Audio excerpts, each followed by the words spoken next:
Hey guys, it's Jonathan. Um, just coming on here live.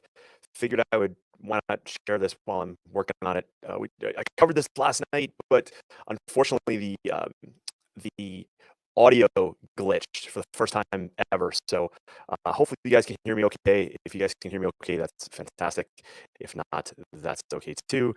So hopefully we can catch some people live here. People be like, "What the hell is Coach Edwards doing on here today?" Let's go, shall we? So the deal here is, let's pull this up. Get set here. We're going. There we go. And there we go. All right. So this was sent to me by Andrew Miller. Um, this was worked by Scott Miller, his dad, and super cool. Thanks for the share. And I'm going to widen this out so everybody can see it. Yeah, so if you're checking in, just let me know, where you're watching, and I'm just doing this really fast today, so getting right into it. But I'd love to know who's watching live as always and where you're from, and a lot of great stuff. So great turnout last night as well. So I hope you guys are having a great Thursday, and yeah, so let's do this one. So this goalie goal is fantastic. I'll play through live once, and then we'll talk about it, shall we? All right, the goalie's gonna be here, right there. There he goes. Down the left side of the field. Comes in across the string line, 10 yards, no one slides. Boom, off stick below. Love it. Just love everything about it. Well deserved. Okay, so pardon the quality on this one, but this is looks like a phone taking a screenshot of a video on a screen, and here we go. So, so I wanted to break this down because I'm always a fan of any goalie goal. Although I think the game of lacrosse might improve if we just reeled goalies in and said you can't leave a 10-yard circle away from the crease. But I digress.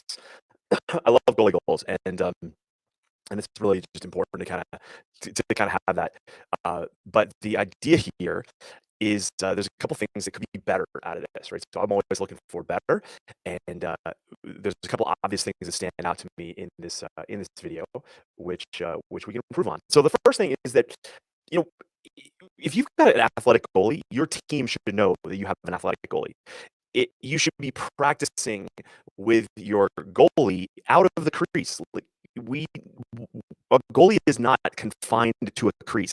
They're not confined to a circle, but many goalies play like that. And what's worse is many coaches and teams treat them like, hey, if you're outside of that circle, something's up, right? And you hear the moms on the sideline freaking out, like, get back in the cage and all that stuff. And it's not really, that's not what we want. We want really good mobile athletic goalies.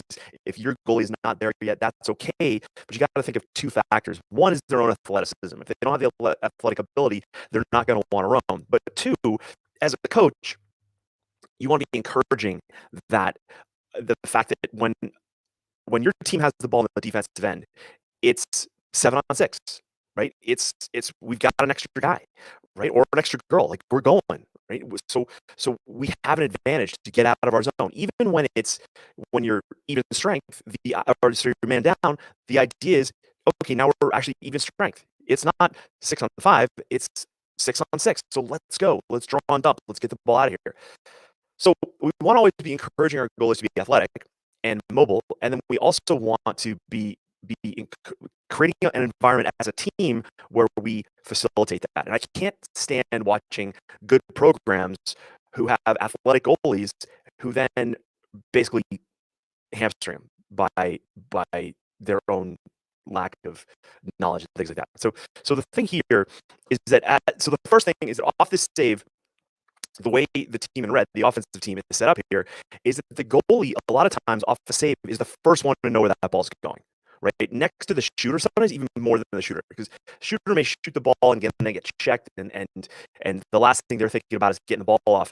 But then the goalie makes a save, and there's a rebound. The goalie may be the first person to know where that rebound is. And in this case, Andrew sees the ball and takes off. And because of that, he immediately gets to do what we call like the second level. Like for those of you guys that coach or play football, you know that when, hey, we get the ball past that first line of defense. Now we're in the secondary, right? And so Andrew's quickly into the secondary, and he's got wheels, dude. And people give everybody a hard time for using the term wheels, but watch this, okay? So off he goes, boom, and then he hits like turbo, like he went X Games mode, right? So now, okay, we've got a midi subbing from the wing, looking for the pass. Now, I don't care if this is your goalie. I don't care if this is a midfielder. And this is a good like mental test. Like if you take your goalie out of this scenario and then you say like, oh, let's just replace the goalie in this example with a midfielder or a defenseman. How would you play this? Well, every team should have a fast break offense in place and also a slow break offense in place. Because sometimes your slow break can actually be more deadly than your fast break. And oftentimes when a goalie comes down the field on a slow break, they can actually look to cut the back to the cage and then hang out and be wide open for an easy give and go, that sort of thing. So every team should have a good fast break setup, not just for 4-on-3, but also for 5-on-4 and 6-on-5, things like that. You've got to create those odd man rushes, and what are you going to do in certain situations? So don't just run your fast breaks like right down the middle of the field where everybody's all nice and tidy and the attacker in this nice little triangle. Like you gotta come at different angles, right? And set people up and do what I call situational lacrosse. Like, it's like Bill Belichick talking about situational football. You've got to relate the drill you're doing to a game experience, and that way your athletes can tie it together. So Andrew's busting down the field here, and this middy's coming off looking for the pass, but doesn't get it. So what do we have? We basically have a 2-on-0 from the top because their defenseman here is late to the game, right? So in comes Andrew, right? So 22 is looking for the pass, and then we've kind of got a slow, like White here is slow to set up the fast break, which is really a shame. Your offensive attackman should recognize when there's a fast break and be yelling to his teammates, the other attack, yo, fast break, top right, let's go. And now everybody's like, boom, we're looking, we're ready to go. There's very slow recognition here by White's offense, okay? The other thing here that's painfully obvious is that red defense is sleeping, and that's on the goalie. So I don't know this goalie, I don't know the red team's goalie, but the point here is that this goalie, as a goalie, your job is to yell fast break as soon as you recognize it. So as soon as as you see the other goalie coming down the field, leaving the restraining box, and it's a fast break, your goalie should be yelling fast break. And now the defense is like, okay, now we're in our fast break defense. Where's my attack? Where's the attack? Okay, we're set up like this. Okay. Now, as they get further down the field, as this player now, and I'm referring to him as the player, not the goalie, as a player crosses the midfield line, now the goalie, the red goalie, should be calling out like, okay, fast break, top right. So now the defense knows, okay, great. Because what's happening here is this defender is acting like he's never been in a fast break before in his life, and he's chasing down his man. What needs to happen here, better goalie communication would be to say, like, let's say this is Chris, right? I'm saying fast break to top right, Chris, your point. And Chris then turns and goes, oh, all right, where's the ball? If that had been done here, most likely this goalie doesn't score, okay? Most likely any player in this position doesn't score because you now have good fast break defense. Now, as we play this through, okay, watch this. This is an attackman here. This is a White attack, and this is, again, red defense. Watch the White attackman cut to the goalie. This is one of the biggest mistakes I see on offense when goalies come down with the ball. Why is that guy trailing behind the goalie? If you did that in a fast break drill, I hope your coaches are screaming at you going, like, dude, what are you doing? You're wasting our offense. No, but this is a natural tendency when teams don't promote the fact that they have an active goalie and we're going to use them as such, as an offensive threat. What tends to happen when the goalie leaves the crease, because it's rare, is that now everybody's like, oh, who's in the cage? And that type of thinking is actually infecting this attackman, right? This attackman should be down here, right? And be looking to score, not going behind the goalie at the top of the restraining box. Like, what the hell? Like, what's going on? Like, why? So that's a mistake on the offensive part. But then again, on the defensive part, nobody has recognized this. If 17 here realizes, like, oh wait, yeah, my attackman that I was guarding just went behind the ball carrier. Now he's the slide, right? And he could actually override the goalie call in this case. If they're a well drilled defensive unit, and this is obviously a team that has played, has had enough practice time. I can tell just by the jerseys and the shorts. They should know each other, right? The goalie should be the quarterback, and talk, it can be acceptable when you're just parachuted in to be on a club team or whatever. But when you've practiced together for a while, it's no real excuse. And even then, if you're parachuted into a travel team, you should know better. Okay, so a bit of a gong show here on defense, and then it just continues, right? It just continues. So down comes Andrew. Now Andrew's crossing the goal line on a fast break. In the boys' game, I really want my point defender to be making contact with the shooter, with the ball carrier, at about 13 to 14 yards, which is here. Okay, which is here.